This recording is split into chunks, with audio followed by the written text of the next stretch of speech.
Hello बच्चों, आज मैं आपको क्लास 10th का जो डीओई के सपोर्ट मटेरियल से हमने चैप्टर नंबर 2 स्टार्ट कर रखा है ना, पॉलिनोमियल्स, जिसको हम हिंदी में क्या बोलते हैं, बहुपद। तो इसके आज हम कौन से क्वेश्चंस करने वाले हैं? क्वेश्चन नंबर 26 to 30 करने वाले हैं। 1 to 25 क्वेश्चंस हमने कर लिए, 5 क्वेश्चंस हम अपनी हर क्लास में कर रहे हैं। ठीक है, चलिए देख लेते हैं एक बारी। तो क्वेश्चन नंबर 26 to 30, तो 26, 27, 28 ये रहा, और 29 और 30 ये रहा। तो आज के सारे क्वेश्चन से इम्पॉर्टेंट है, क्योंकि आप देख रहे हो ना कि 3 में तो सीबीएसई लिखा हुआ है, ये 2016 में आया हुआ है, एक 12 में आया हुआ है, एक 13 में आया हुआ है। ठीक है, उसी तरीके से सेम ये हिंदी मीडियम वालों के लिए क्वेश्चन है 5, उसमें भी तीनों में लिखा हुआ है, ये सीबीएसई के में आए हुए क्वेश्चन हैं। चलिए देखते हैं हम यहाँ पर क्वेश्चन नंबर 26 से। देखो क्वेश्चन नंबर 26 आपके पास यहाँ पर है, if the sum of square of zeros of the polynomial, एक पॉलिनोमियल आपको दे रखा है, is 40, find the value of के।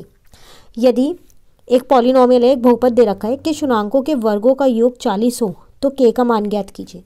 देखो आपको यहाँ पर करना क्या है, इसमें आपको कह रहा है कि एक पॉलिनोमियल आपको दिया हुआ है, अब जो इसके ज़ीरोज़ हैं, ठीक है, उसके स्क्वायर का सम, मतलब पहले आपको उसका स्क्वायर करना है, उसके बाद सम करना है, तो वो आपको यहाँ पर दे रखा है 40। ठीक है, तो फिर बताओ कि के की वैल्यू कितनी होगी। ठीक है ना, तो सबसे पहली बात तो मुझे यहाँ पर ज़ीरोज़ नहीं पता सॉरी, नहीं पता ना ज़ीरोज़, तो मैं क्या करती हूँ, उन्हें अल्फ़ा और बीटा मान लेती हूँ। तो मैंने माना कि let the zeros of the polynomial is alpha और बीटा। ठीक है, अब एक चीज़ मुझे यहाँ दे रखी थी कि जो इनका स्क्वायर है, अगर मैं यहाँ देखते हैं, चलो अगर मैं इनका स्क्वायर करूँ और उनका सम करूँ तो मुझे 40 दे रखा था, तो मैंने वही चीज़ लिख ली, ये मुझे गिवन है क्वेश्चन में। ठीक है, अब देखो यहाँ पर मेरे को जो पॉलिनोमियल दिया था वो पॉलिनोमियल मैंने यहाँ लिख लिया। ठीक है ना, अब ये पॉलिनोमियल लिखने के बाद मैंने पता है यहाँ क्या किया, इस पॉलिनोमियल में से मैंने ए बी सी की वैल्यू निकाल ली। तो ए की वैल्यू 1 होगी, बी की वैल्यू -8 होगी, और के सी की वैल्यू के होगी। फाइनली मुझे तो सी फाइंड करना है, क्योंकि मुझे के की वैल्यू निकालनी है, तो मुझे सी का यूज़ करना पड़ेगा। वो होता है मेरे प्रोडक्ट ऑफ ज़ीरोज़ में, शुनांकों के गुणनफल में। ठीक है, लेकिन मैंने यहाँ पर दोनों चीज़ें लगाई, देखो सम ऑफ ज़ीरोज़ और product of zeros. Sum of zeros minus B upon A, zeros थे मेरा अल्फ़ा प्लस बीटा, बी की जगह -8 रखा, एक माइनस पहले से ही अपॉन 1, तो अल्फ़ा प्लस बीटा कितना आ गया मेरा, 8 आ गया। ठीक है ना, अब मैंने क्या किया, अल्फ़ा प्लस बीटा तो मेरा यहाँ पर निकल गया, 8 हो गया यहाँ पर। ठीक है, अब देखो मेरे पास ना एक आइडेंटिटी होती है, वो क्या होती है, अल्फ़ा प्लस बीटा का स्क्वायर, मतलब ए प्लस बी का होल स्क्वायर, तो A square plus B square plus 2ab, तो alpha square plus beta square plus 2ab हो गया। ठीक है, अब मैंने ये आइडेंटिटी इसलिए लगाई, देखो क्योंकि जब मैंने ना यहाँ पर प्रोडक्ट ऑफ जीरो साइड में निकाले तो वो था मेरा सी अपॉन ए, तो प्रोडक्ट तो अल्फ़ा बीटा हो गया और यहाँ पर के आ गया, alpha beta is equals to K आ गया। अब अगर मुझे अल्फ़ा और बीटा की वैल्यू मिल जाए तो मैं इसके अंदर पुट कर दूंगी, तो मेरी के की वैल्यू आ जाएगी, है ना। तो अब अल्फ़ा और बीटा की वैल्यू निकालने के लिए मैंने ये आइडेंटिटी लगाई है, क्योंकि मुझे बहुत सारी चीज़ें इसकी पता है। जैसा कि देखो यहाँ पर मुझे पता है अल्फ़ा प्लस बीटा 8 है, तो 8 का square, alpha square plus beta square मुझे दिया था। तो देखो यहाँ पर अल्फ़ा स्क्वायर और बीटा स्क्वायर ये मुझे पता ही था, तो मैंने इसकी जगह 40 लिख दिया है, क्योंकि मुझे क्वेश्चन में गिवन था कि जो ज़ीरोज़ हैं उनके स्क्वायर का सम 40 है, और 2 अल्फ़ा बीटा। अब अल्फ़ा बीटा की वैल्यू मुझे पता है के है, तो मैंने यहाँ के रख दिया। 8 का स्क्वायर 64, 40 ऐसी है, इधर प्लस का था, इधर आके ये माइनस का हो गया, इजिकल टू 2k। तो 64 में से 40 गया तो 24 इजिकल टू 2k। यहाँ से मेरी के की वैल्यू निकल गई 12, और मुझे के की ही वैल्यू यहाँ पर निकालनी थी। ठीक है ना, तो ये था आपके पास क्वेश्चन नंबर 26। चलिए क्वेश्चन नंबर 27 देखते हैं। क्वेश्चन है आपके पास, if alpha and beta are zeros of the polynomial T square minus T plus 4 form a quadratic polynomial whose zeros are 1 upon alpha and 1 upon beta. यदि alpha और beta बहुपद, एक बहुपद आपको दे रखा है कि शुनांक हो, तो एक द्विघात बहुपद बनाइए जिसके शुनांक 1 अपॉन अल्फ़ा और 1 अपॉन बीटा है। देखो यहाँ पर आपको एक पॉलिनोमियल तो दे रखा है और साथ साथ कह रहा है एक और पॉलिनोमियल बनाओ, तो जो पॉलिनोमियल आपको यहाँ पर दे रखा है ना, उसके ज़ीरोज़ आपको दे रखे हैं अल्फ़ा और बीटा। कह रहा है जो दूसरा पॉलिनोमियल, जो दूसरा बहुपद आपको बनाना है, उसके जो ज़ीरोज़ है वो आपको दे रखे हैं। लेकिन हाँ बहुपद नहीं बता रखा, वो आपको खुद बनाना है। ठीक है, ऐसा एक क्वेश्चन हमने पहले भी कर रखा है सपोर्ट मटेरियल का ही। चलो देखते हैं, जो पॉलिनोमियल मुझे दिया ना, मैंने उससे क्या किया, ए बी सी की वैल्यू फाइंड कर ली। अब मुझे यहाँ जीरोस तो पता ही है, अल्फा और बीटा है, तो अल्फा प्लस बीटा होगा मेरा माइनस बी अपॉन ए, क्योंकि सम ऑफ जीरोस शून्याङ्कों का योग यही होता है। और अल्फा इंटू बीटा होगा मेरे पास सी अपॉन ए, क्योंकि शून्याङ्कों का गुणनफल मतलब कि प्रोडक्ट ऑफ जीरोस वो मेरे पास सी अपॉन ए होता है। तो अल्फा प्लस बीटा की वैल्यू आ गई, माइनस का माइनस, ये बी की जगह -1 रख दिया, नीचे 1 ऐसी है, तो प्लस ये 1 आ गई, प्लस का 1। और अल्फा और इंटू बीटा की वैल्यू भी आ गई, सी की जगह सी की वैल्यू रखी, अपॉन में ए की जगह ए की वैल्यू रखी, तो अल्फा इंटू बीटा आ गया -4। चलो दो चीज़ मुझे मिल गई, अल्फा प्लस बीटा जो है वो 1 है और अल्फा इंटू बीटा जो है वो -4 है। ठीक है, अब मुझे क्वाड्रेटिक पॉलिनोमियल बनाना है ना, तो वो होता क्या है क्वाड्रेटिक पॉलिनोमियल, देखो तो वो होता है मेरे पास, यहाँ पर मैंने लिखा t² माइनस टी। क्यों लिखा मैंने, क्योंकि देखो जो मेरे को पहला पॉलिनोमियल दे रखा था वो t की फॉर्म में ही दे रखा था, तो मैंने दूसरा भी t की फॉर्म में ही बना लिया। आप इसे x की फॉर्म में भी बना सकते हो, ठीक है ना। चलिए देखते हैं,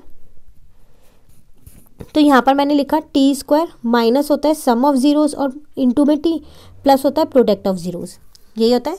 तो हमने यहाँ पर t² ऐसे ही रहने दिया, सम ऑफ जीरोस। अब जो पॉलिनोमियल हमको बनाना है उसके जीरोस क्या आते हैं, 1 अपॉन अल्फा और 1 अपॉन बीटा, तो 1 अपॉन अल्फा और 1 अपॉन बीटा प्लस कर दिया, इंटू का t ऐसी है, ठीक है, प्लस प्रोडक्ट ऑफ जीरोस, तो 1 upon alpha into 1 upon beta. गलती से भी आप यहाँ अल्फा और बीटा मत रखिएगा, क्योंकि ये जो पॉलिनोमियल हमें खुद बनाना है उसके जीरोस हमारे पास 1 अपॉन अल्फा और 1 अपॉन बीटा है, ठीक है ना। तो अब देखो यहाँ पर हमने क्या किया, ये ऐसे ही रहने दिया, इनका मैंने बेस सेम कर लिया, तो अल्फा बीटा और ऊपर आ गया बीटा प्लस अल्फा, इंटू का t ऐसी है, और ये हो गया 1 अपॉन अल्फा बीटा, ठीक है। अब बीटा प्लस अल्फा की वैल्यू मुझे पता है 1 है, अल्फा प्लस बीटा हो या बीटा प्लस अल्फा हो एक ही बात है, ठीक है, तो वो मैंने भी ऊपर निकाली थी 1 है। अब अल्फा बीटा की वैल्यू भी मैंने ऊपर निकाली थी -4, तो यहाँ भी -4 रख दिया और यहाँ पर भी -4 रख दिया, ठीक है ना। अब आगे देखते हैं, चलो तो देखो इस माइनस से माइनस कट के क्या बन गया, ये प्लस बन गया, ठीक है। 1 को t से इंटू किया तो t आ गया, और नीचे का 4 ऐसी है, और ये वाला जो माइनस है और ये वाला प्लस है तो माइनस हो गया, 1 अपॉन 4 ऐसी है। बस अब कुछ नहीं किया मैंने, यहाँ पर बेस सेम कर दिए एलसीएम लेके, और ये 4 जो मेरा यहाँ डिवाइड का था मैं इसको इधर ले गई, मल्टीप्लाई का हो गया, तो ये मेरी क्वाड्रेटिक पॉलिनोमियल यहाँ पर आ गई। तो आप इसे x की फॉर्म में भी निकाल सकते हो, ठीक है। तो ये था आपके पास क्वेश्चन नंबर 27। चलिए क्वेश्चन नंबर 28 देखते हैं।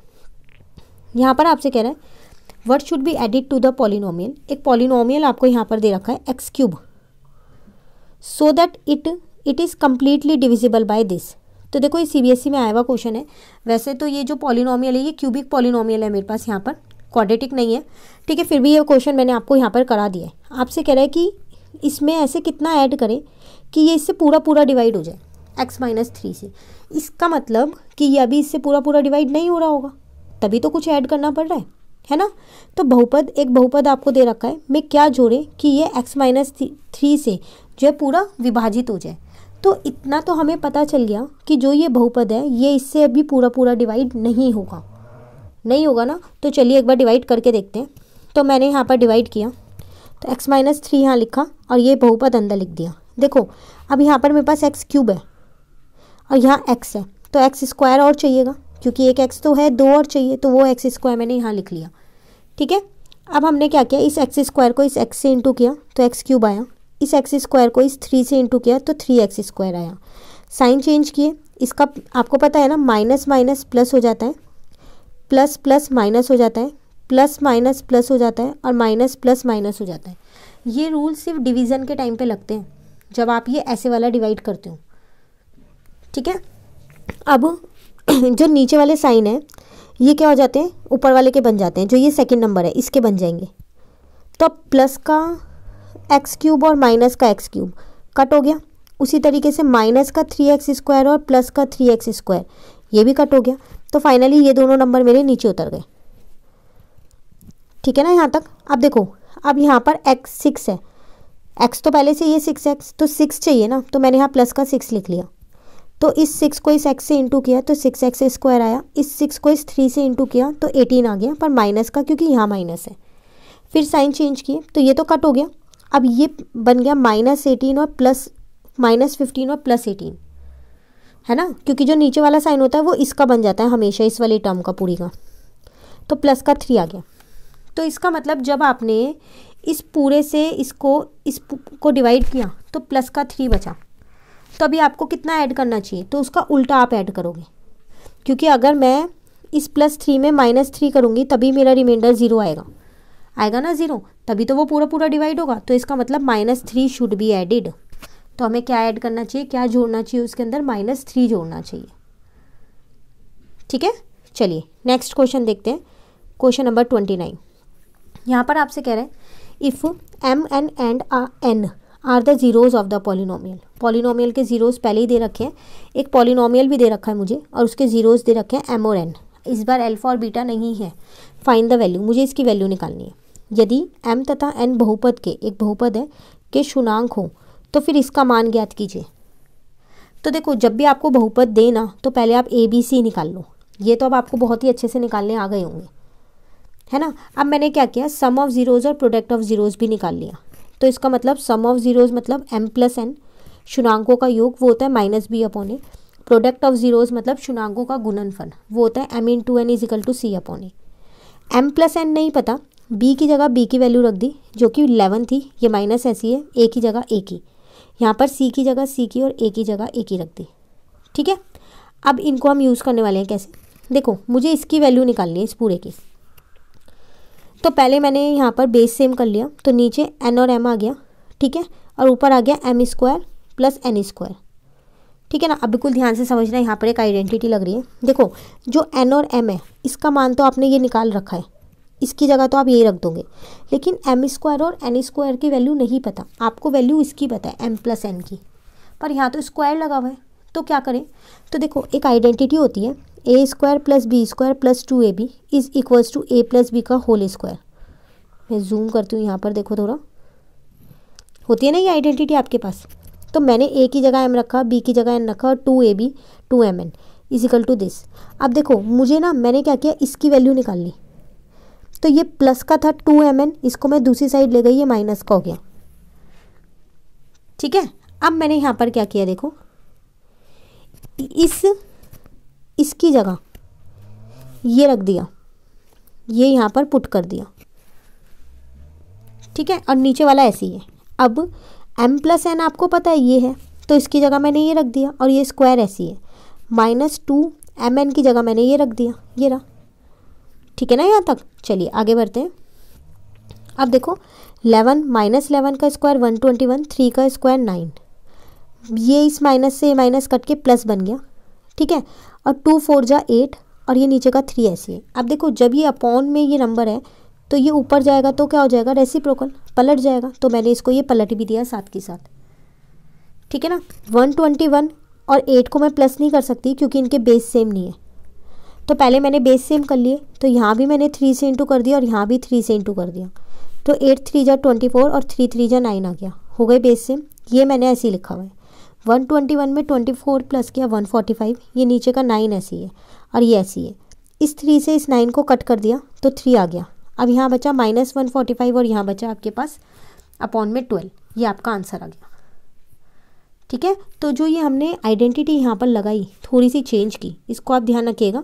ठीक है, ये इम्पॉर्टेंट है, तभी हम इसकी वैल्यू यहाँ रख पाएंगे। ठीक है ना। चलिए आज की क्लास का लास्ट क्वेश्चन और समझ लेते हैं जल्दी से। क्वेश्चन नंबर 30 कह रहा है आपको find a quadratic polynomial whose zeros are.